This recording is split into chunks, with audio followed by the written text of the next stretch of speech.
The Social Media Lab is powered by Agorapulse. Welcome to the Social Media Lab, busting the myths, rumors, and stories of the social media marketing ecosystem with science. Today, what happens when we split our Facebook ads traffic between a highly converting blog post or a landing page? Jason Howe joins us to find out on today's Social Media Lab.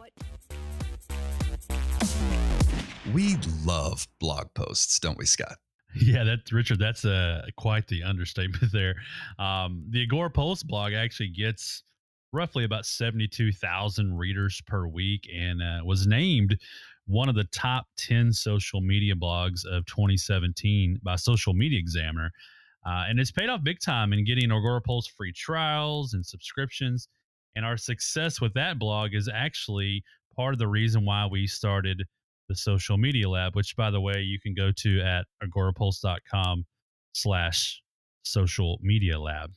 Yeah, and I can just turn around and look at the bookshelf behind me and see the multiple copies of Jay Baer's books about providing value to your ecosystem. We really believe in that here, and we're super lucky to have Lisa Kellner Williams as our content lady, managing our content as well as our content marketing strategy.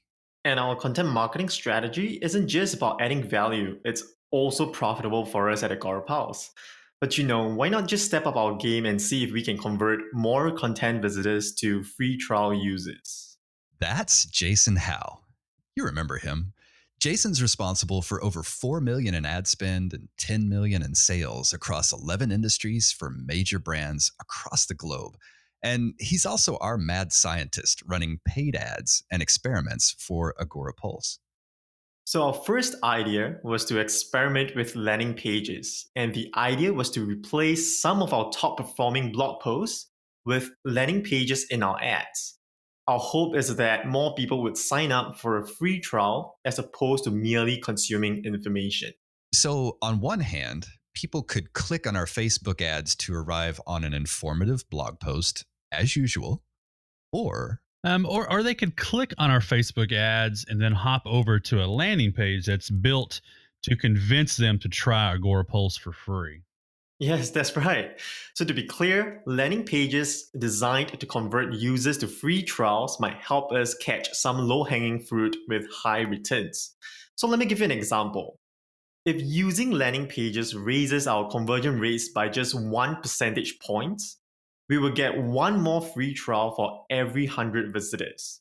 So based on just 72,000 visitors a week, which gives us about 200,000 visitors a month, it actually means getting 2,000 more free trials for us just within 1 month. I'm sold. Okay, what are we going to use to test this? So we used our favorite landing page software, Instapage, to build a new landing page with copy designed to drive these visitors to sign up for a free trial with us. As much as we mentioned Instapage in the lab, we ought to be getting paid some sort of commission. It seems like we're always using them. Really cool tool, by the way. But just a quick note that we'll also be using the blog post that has converted the most visitors into free trials in the past. And both that landing page and that blog post we're discussing here can be seen in the blog article associated with this episode at agorapulse.com/social media lab. Now, these two items are pretty similar. At the time this experiment was conducted, both the landing page and the blog post we're referring to showcased a 1-minute marketing video for Agorapulse, and they both contained a call to action encouraging visitors to sign up for a free trial. That's right. The only difference here is the blog post had a lot more text, and each of these items, the blog post and the landing page, and the video showcase on both, were focused on the subject of managing comments on Facebook ads, Which guarantees us a highly qualified traffic to both. People who aren't looking for a solution to manage their social ads comments aren't going to bother with this content. Jason, why showcase the video on the landing page instead of, say, an image or just more text trying to convince visitors to sign up? So Richard, that's a really good question. And at that time, I remember just talking to Emmerich, who's our CEO at Agorapulse. And coincidentally, he said that he had hired a video agency to create a really, really nice animation video for us. And at that time, I think Facebook was just starting to prioritize videos. So I took a look at the video and I was like, wow, we have got to try this. So, being lab rats, we just decided to give it a try. And so you were confident at the time that providing two clickable options on a landing page wasn't taking away from potential signups? Well, it isn't strictly a negative correlation. So having a video could either boost or lower the number of clicks, or maybe it doesn't matter at all. So in this case, I had a hypothesis that it would boost the number of clicks because the video explained the feature far better than I could do in words. All right. Now, the blog post we're using is currently over 2 years old. It's the blog post that has converted the most visitors into trial users for Agorapulse. It's titled How to Stay on Top of Facebook Ads Comments Without Losing Your Mind. And again, that title and its subject material is a guarantee that these visitors will be highly qualified traffic for our product. Yeah, it's a really good hook on that title, and the blog post is very informative. There's lots of valuable information in there. It discusses multiple solutions for managing your Facebook ad comments, not just a sales pitch about Agorapulse. It also highlights Hootsuite and Sprout Social, but it also highlights our own product, of course, with a video and a call to action inviting users, or I should say visitors, to sign up for a free trial. And that blog post has brought us a lot of free trials over the years. But, plenty of these highly qualified visitors also bounced, saying, thanks for the free info, or those competitors of yours sound cool, and I'm going to go check them out. That's right.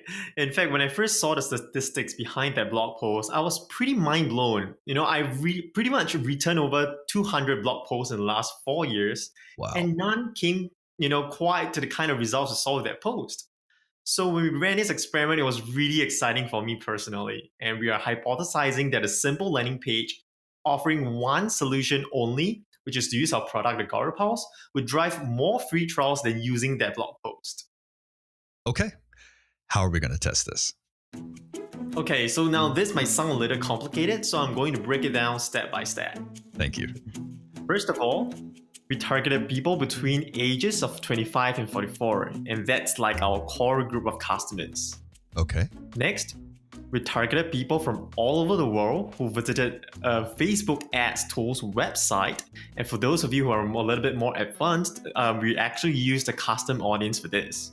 And we targeted the people who visited this website for the last 30 days. Okay.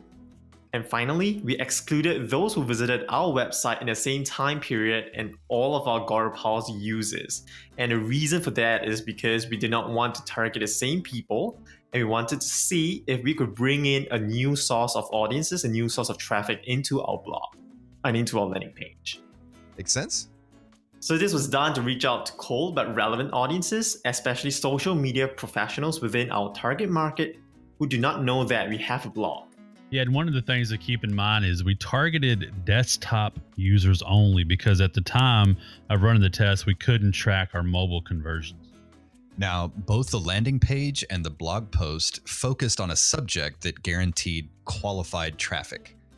How did we make sure that the ad itself enticed the right visitors to click? Well, first, the ad contained a clickable image and this following text, and I'll read it off so it's exact.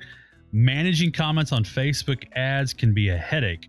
Here's the only tool that will make this easy. And we used the same ad for both ad sets. The only difference between both the ad sets was the page that viewers go to once they click on the ad. Which would be either the blog post or the landing page. Okay. What did we find? Well, as usual in the social media lab, which by the way, you can listen to us on Spotify or iHeartRadio now. The data shows the results were very interesting, Jason. Yes, they were. So first of all, both ad sets spent a similar amount of money. That's like basic, but it generated a wildly different amount of traffic, which was puzzling because both ads were identical. Yeah, it's probably possible that Facebook showed them the two different segments of the same audience. Or perhaps optimize them differently after seeing the initial feedback on our ad, but we'll really never know. Yeah, either way, despite receiving fewer clicks on the ad, the landing page actually generated 14 free trials versus 10 from the blog post. So our hypothesis was actually right on the money. Sending prospects to a landing page instead of a blog post indeed got more people to sign up for a free trial or two. That's exactly what we expected. But there's a little hiccup in our findings, though, isn't there, Scott? Yeah, there's always some sort of little anomaly or something that comes in the way. So with this experiment, we have to make sure our results are significant enough to warrant some conclusion. And we made the calculations comparing the 10 conversions from the blog post and the 14 conversions from the landing page. We can only be 93% certain that we'll get the same results again in the future. Wow. Now, okay, 93% sounds pretty certain to me, but we have a pretty high standard here at the Social Media Lab, and 97% certainty is the magic number that we need to say with absolute confidence that our results here today can predict future outcomes. Yeah, we got pretty close to our standard of certainty, but unfortunately, we're still a bit short. Yeah, and it's worth noting too. These are really two different strategies, aren't they? I mean, content is a long range game. Ads driving traffic to blog posts is more of a nurturing strategy. You're really gaining brand awareness and recognition with newsletter signups and all that stuff, which is the first potential step toward conversion much later down the road. Whereas driving landing page traffic is really aimed at the short game. Now, I'm curious, Jason, on this 93% certainty versus 97. A lot of time has passed since we concluded this experiment. How have we banked our money since this experiment was concluded? Toward blog posts or landing pages? Well, definitely landing pages. And if you go to the new Agorapulse website today, you can see that we have built out landing pages for nearly every feature. We even have landing pages that just talk about specifically one feature, like the ability to manage all of your Facebook and YouTube ad comments using our tool. Now, having said that, blogs are still a key part of our traffic strategy, and we still see positive ROI from running paid traffic to those blog posts. So the bottom line is, I guess, as long as they make money, we spend money. All right. I really want to thank Jason Howe for joining us again this month for another paid experiment. He'll be back again, hopefully at the end of this month, with another paid experiment. Is there an experiment you would like the Social Media Lab to run for you? You can give us a shout out on the Agora Pulse Facebook page. We really look forward to hearing from you.